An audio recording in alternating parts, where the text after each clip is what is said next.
Welcome back to the Mighty Blues. It is the player ratings. Southampton 2, Everton 0 at St Mary's. Another absolutely despicable, disgraceful, disgusting, dreadful, whatever descriptive word that begins with a D that you want to describe this performance was. It was awful, wasn't it, really, today? Another away defeat for Frank Lampard's Everton side. And not only an away defeat, but another performance in which Everton managed to register not a single shot on target, not a single successful cross, not a single big chance created. And let's be honest, we were probably quite lucky to come out of this game only losing 2-0. Really, Jordan Pickford made 9 absolutely big saves during the game, and on another day Southampton would have scored at least a couple more. So, another disgraceful performance, as I said, despicable, spineless, gutless performance by these Everton players, proving once again that they are a complete and utter shambles unless they have 40,000 Evertonians behind them, backing them and supporting them and ultimately causing an atmosphere that pushes them on. If they haven't got that, then no matter how many away supporters they've got or, anything else, then they simply can't perform. And how professional footballers are that reliant on a home crowd to perform is absolutely beyond me. But we have just done the internet match reaction, so if you haven't checked that out, please do so after this one. This is the player ratings. We are going to talk about every player in their performance and give them a rating between 1 and 10. Spoiler alert, not many of them get higher than a 4 today. So yeah, there you go. Let's get straight into it then. Jordan Pickford. I'm actually going to give Jordan Pickford an 8 today, to be perfectly honest with you. Some people might have given him higher. Some people might have given him lower. As I said before, if it wasn't for Jordan Pickford, this game would have been comfortably at least 3 or 4, maybe even 5 or 6 to Southampton. He made 9 saves during the game, and 4 or 5 of them, I can remember off the top of my head, were really, really big saves, denying big opportunities. And yeah, for me, like I said, I've seen a couple of people criticising Jordan Pickford today and saying he's not good enough and he was at fault and this, that and the other. I really don't know what game of football those people were watching, because for me, Jordan Pickford was the only Everton player that could walk off that pitch with a relative amount of pride and I suppose a relative amount of happiness that he put in as good of a performance as he possibly could. Every single other player should be walking off that pitch today thinking I wasn't good enough today, but Jordan Pickford isn't in that, because Jordan Pickford was good enough, and as I said, if it wasn't for Jordan's performance, the scoreline could have been significantly higher, put it that way. He made a couple of really big saves, he was commanding, he was screaming at the defenders, but ultimately for Jordan, there's only so much you can do when the defence in front of you are nowhere near good enough. There's only so much you can do, but as I said, I thought he performed really well today given the circumstance, and I think it would be harsh to mark him down or criticise his performance based on the performance of the rest of the squad, when in reality he himself was actually, as I said, was the only real Everton player who put in a half decent performance, and he deserves to be credited for that. So Jordan Pickford is getting an 8. John Joe Kenny is getting a 3 at left back. In terms of his overall play on the ball and one-on-one defending, I don't think he was particularly awful today. His positional sense on a couple of occasions just let him down a couple of times. He was at fault for the first goal ultimately by running out and chasing after the ball instead of just keeping his position. Had he have kept his position, he would have been much closer to Adam Armstrong when Adam Armstrong took the shot, which ultimately went in. But he didn't. He got drawn towards the ball, he got attracted to the ball, and you know what, I can forgive John Joe for being a little bit positionally inept at left back, because he's only just started playing there before today. He'd only played one full game there, and he was fantastic against Leeds, and he'd had a couple of substitute appearances where he'd come on and filled that space, but he's still very new to the position. He's still very new to being left back, so I can forgive him a couple of times for maybe positionally being out of where he needs to be, or not quite getting to the ball when he needs to, but running after the ball and leaving your man is completely schoolboy tactic, schoolboy mistake. It's something that you would expect a child to do on the school ground, that they would then be told, why did you chase after that ball, and when there's another couple of defenders in front of him, you should have stayed with your man, because that just made it easier for the attacker to play it to the man who wasn't marked, and they obviously ended up getting the shot off, and I think that's what John Joe did ultimately for the first goal. He saw the ball, he got attracted towards the ball, and in doing that he left the attacker who was closest to him, and the attacker who was closest to him ended up putting the ball in the back of the net. So yeah, as I said, other than that, again, he wasn't individually, he wasn't abysmal. individually wasn't atrocious today, John Joe, but he wasn't great either. He wasn't great, and the big thing going into this game was always going to be, well, can John Joe Kenny, can Alex Iwobi, can these players replicate that performance against Leeds today, against Southampton away from home in much different circumstances against, let's be honest, a much better team, and John Joe Kenny couldn't do that. John Joe Kenny simply couldn't do that, so he's getting a 3. Michael Keane in the defence then, he's getting a 4. As I said, wasn't particularly fantastic, wasn't particularly, again, it was just a Michael Keane-esque performance, really, wasn't it? Panicked on a number of occasions, not really calm and cool and collected on the ball, didn't really make many individual mistakes that you looked at and went, oh my god, you are abysmal, but wasn't commanding, wasn't a leader, didn't sort the defence out, didn't create any sort of calm and collectiveness and confidence in the rest of his defence. Just part of an ever-growing problem that is these defenders at this football club, who, barring one or two of them, are an absolute shambles. Whether or not individually their performance was that bad today, they perform like they've just been picked up off the street and told, come and have a game of footy. They play like they've never fucking met each other. They play like they don't spend near enough every single day with each other playing this sport that they're playing on a Saturday. It's almost as if they don't do that week in, week out, day in, day out. And as I said, albeit Michael Keane wasn't particularly awful individually, didn't particularly do much wrong individually, he also didn't command, he also didn't lead the back line, he also didn't create any sort of calm and cool and collectiveness, he wasn't particularly good. So he's getting a, what did they give him? Did they give him a 4? 3? 4? 4. I think I give him a 4. He can get a 4. Mason Holgate's getting a 3. Again, I thought Mason was significantly worse than Michael Keane today. I think there was a couple of balls that that come into the box that he just completely flapped at. There was one that he tried to defend. It was a cross coming into the box, and he tried to clear it with the inside of his foot. Now, luckily enough, he didn't get anywhere near it, and in fact, it ended up getting to the Southampton attacker, and it was put onto the bar. But had Mason Holgate have gained contact with the ball, it would have fired into the back of the net because of the way in which his foot was positioned to clear the ball. So again, showing his ineptitude, and again showing his inability to be a relatively decent defender. And I think we have the same problem with Mason as what we do have with Michael Keane. Michael Keane did pass the ball to Gomez, which led to the goal, which was a dreadful pass. So for that, you know what, he can have a 3.5 for that. I'll knock it half off. But in terms of, as I said, Holgate, again, no leadership, there doesn't seem to be any calmness, collectiveness. He doesn't seem to be confident in his own performances, in the decisions that he's making himself. And in doing that, he will always make mistakes. He will always give teams opportunities. He will always put Everton in a dangerous position, in a dangerous situation. And whilst individually, again, with Mason, I don't think he was particularly awful today as per se, but it wasn't like one of them where you look and thinking he's made 5, 6, 7 massive errors, but he wasn't particularly, he wasn't good either, was he? Let's be honest, he wasn't calm. He didn't deal with the attack of Southampton. He didn't cause them any problems. He didn't make it particularly difficult for their attackers to get forward and create chances. He was sort of just there getting by, and you can't afford to have players that are there getting by when you're in a relegation battle ultimately. Yeah, so there you go. And then Seamus Coleman, I'm going to give Seamus a 4 as well. Again, I think very, very similarly today. No leadership from Seamus Coleman, and formed part of a defence that, as I said, individually wasn't particularly, or didn't make any mistakes. But we shouldn't be sitting here going, they done all right today because they didn't make any individual mistakes. The reality is, collectively as a back line, they were fucking abysmal. They didn't stop Southampton. They didn't cause Southampton any problems. Southampton didn't have any trouble getting through them. Didn't have any trouble moving the ball through them. Positionally, the 4 of them were fucking abysmal. Absolutely abysmal.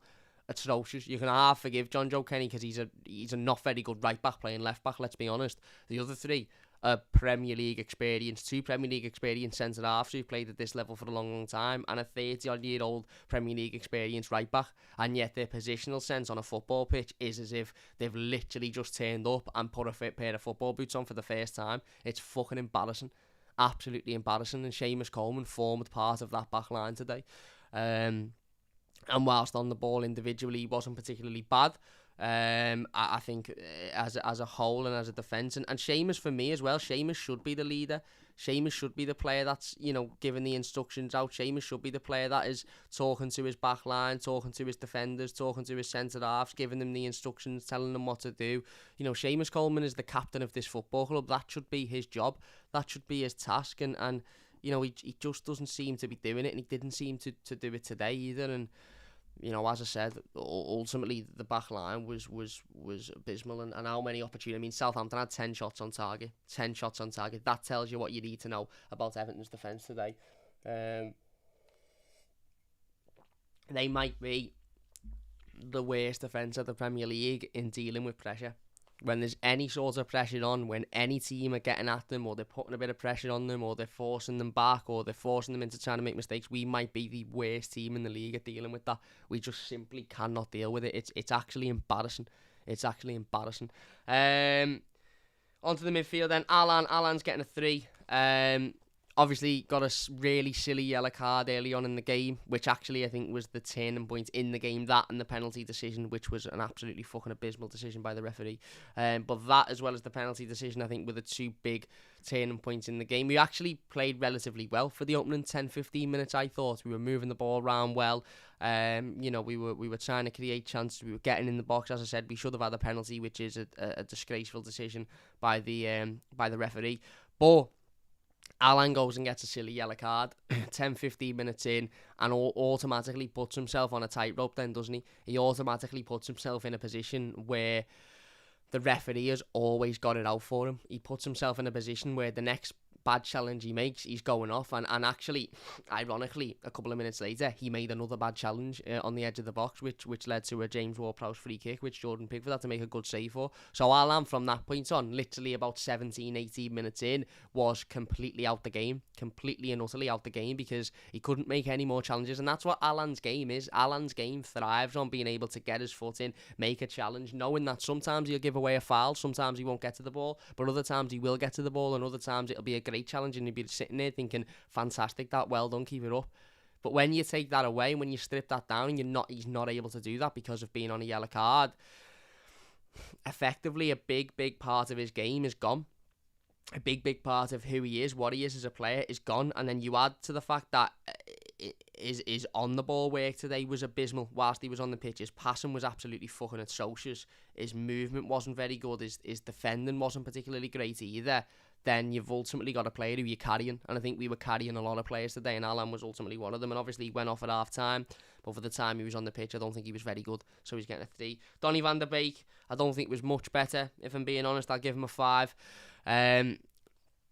Again, it's difficult for Donny. We played so well last week against Leeds, and I understand it's difficult circumstances, and it's away from home again, and the rest of the players around them are not putting in particularly good performances. I understand all of that. And as I said, I understand it's difficult circumstances for him. I don't think he was particularly good today, if I'm being honest with you. Now, I also think that having Andre Gomez come on and form a partnership with him didn't help that, because Andre Gomez and Donny van der Beek just aren't a partnership. That shouldn't be a partnership that we look to use or utilise in the future, because they just don't work together. And yeah, as I said, in that opening 10 or 15 minutes before Alan got the yellow card, Donny looked relatively good. He looked comfortable. He was moving the ball well, and then as soon as Alan got that yellow card, and his performance was ultimately was under scrutiny because of, well, not scrutiny, but his performance was being stripped down, and the way he played was being stripped down, and then all of a sudden you saw the effect that had on Donny van der Beek as well. And yeah, as I said, I don't think he was particularly great, but he can get a 5 because, again, I understand that circumstances aren't particularly his fault. Alex Iwobi, I'm going to give Alex Iwobi a 5 as well, to be honest. Some people mightn't be happy with that score. Some people mightn't be pleased with that score, but the reality of the situation is he worked relatively hard for the time that he was on the pitch. He ran round a little bit. Was he effective? Absolutely not. Did he do anything that warrants sitting here and talking about him for more than 30 seconds? Absolutely not. He didn't create anything. I think one thing with Alex Iwobi is what his sort of job should have been today or if it wasn't, it should have been today, was to create those chances for Dominic Calvert-Lewin. We didn't create one single big chance in today's game. No, not one single big chance created. Not one single successful cross put into the box. And that is what Alex Iwobi, that is what Anthony Gordon, that's what these players are there to do, to create the chances for Dominic Calvert-Lewin. So it's all well and good sitting here and having a massive go at Dom. Like some people are, sell Calvert-Lewin, he's shit, he was awful again today, this, that, and the other. He was awful again today, I'll admit it. But we know Dominic Calvert-Lewin isn't a striker who's going to pick the ball up and take 36 people on and, win the game individually. We know he's not going to do that.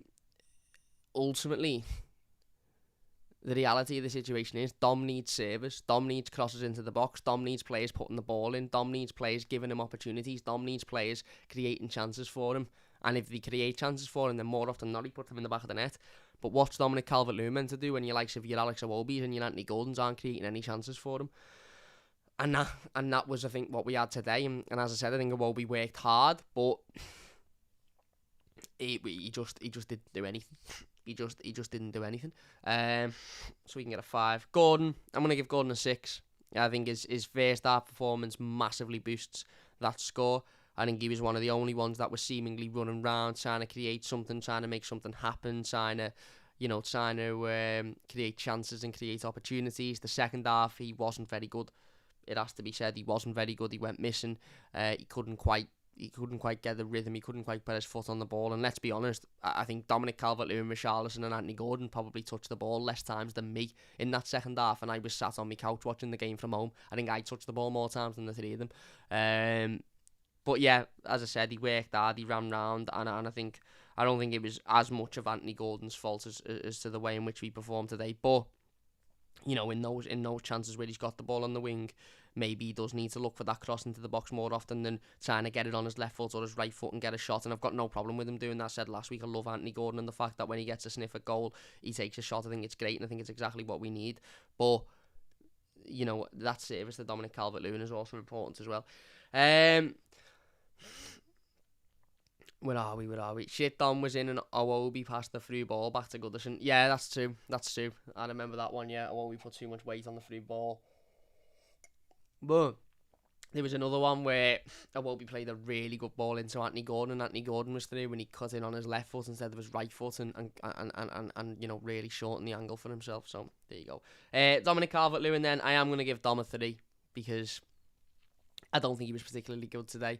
I think his movement was off slightly. I think his hold-up play was slightly off. As I said, I don't particularly sit here and blame him for all of that, because I think, the lack of creativity and the lack of opportunities created for him was not his fault, but he wasn't particularly great. He didn't really do much. He wasn't really in the game. As I said, in that second half, he was completely absent, as were the rest of the attackers, to be fair, but he was absolutely completely absent, and he wasn't massively involved in the first half either. It was a very sort of meh performance by Dominic Calvert-Lewin, wasn't it? And again, it was almost one of them performances where you look at and think you could play another 90 minutes here without problem, because he didn't really have to do much, and he didn't really do much. And then Richarlison, I'm going to give Richarlison a 5. Ran round, worked hard, put himself about, nothing really come for him. But as with Richarlison every single week, he puts himself about, he tries to create chances, he tries to ultimately he tries to make things happen, and sometimes it doesn't pull off and work out, and it didn't today. Into the substitutes bench then, Andre Gomez is getting a 2. Andre Gomez is the definition of a luxury player, by the way. And I know some people will say he can't be blamed for the goal, and that's fair enough. It was an awful pass into him by Michael Keane. But the reality is we've got a centre midfielder there who can't defend and can't attack, and effectively is ineffective as a midfielder in the Premier League. When he's got 332 miles of space in and around him, yeah, he can pick the ball up, he can move it well, he can play a good pass. Whenever there's an even ounce of... Do you know if I was an opposition midfielder and I was playing against Andre Gomez, be the easiest game of football I've played in my life, because all I'd have to do is put a little bit of pressure on him, and he either panics or he isn't quick enough to react to the pressure. It's simple. It's absolutely simple. You just put a little bit of pressure on him, you just get at him, and you just give him a little bit of something to think about, and he can't deal with it. And I'm not being funny or nothing, but if you've got a midfielder who can't defend and can't attack, then what the fuck is the point? What is the point? We can't afford to be carrying these luxury players. We're in a relegation battle. We can't afford to be carrying these luxury players. So there you go. Gomez gets a 2. Dele Alli gets a 5. Come on. Yeah, ran around a bit, worked hard a bit, tried to play a good ball into Dom and it didn't quite work out, but ultimately didn't really do much. And Andros Townsend gets a 5 as well, because again, very similar. I'm not going to sit here and criticise, I'm not going to sit here and blame him, because he come on with a massive task on his hands and, you know, run around a bit, worked hard a bit, but wasn't particularly in the game, was he? Let's be honest. And yeah, there you go. They are the player ratings. That is another defeat for Everton, another defeat away from home. I genuinely don't know what we do or where we go from here, if I'm being honest with you. I genuinely don't. We are in serious trouble. It very, very, very much is one step forward and 2 steps back with Everton. We are 2-stepping back towards the Championship, if we're being honest. But there you go. If you have enjoyed this one, please do leave a like. Don't forget to subscribe if you are new as well. Let me know what your thoughts are in the comment section down below. Big thanks to everybody for watching the live comments. If you've watched as a YouTube video, leave your thoughts down below and we'll get involved with as many of them as we can. Don't forget to check out the instant match reaction if you haven't already. That is up on the channel now. We will be back maybe tomorrow with another video. If not, we'll definitely be back on Monday with the live game review to this one. So don't forget to join us for that. And yeah, another defeat, another shambles. Just what we've become to expect, isn't it, really, as Evertonians recently? But there you go. If you enjoyed it, leave a like, subscribe if you do. Massive thank you all for watching, and we'll see you soon on The Mighty Blues.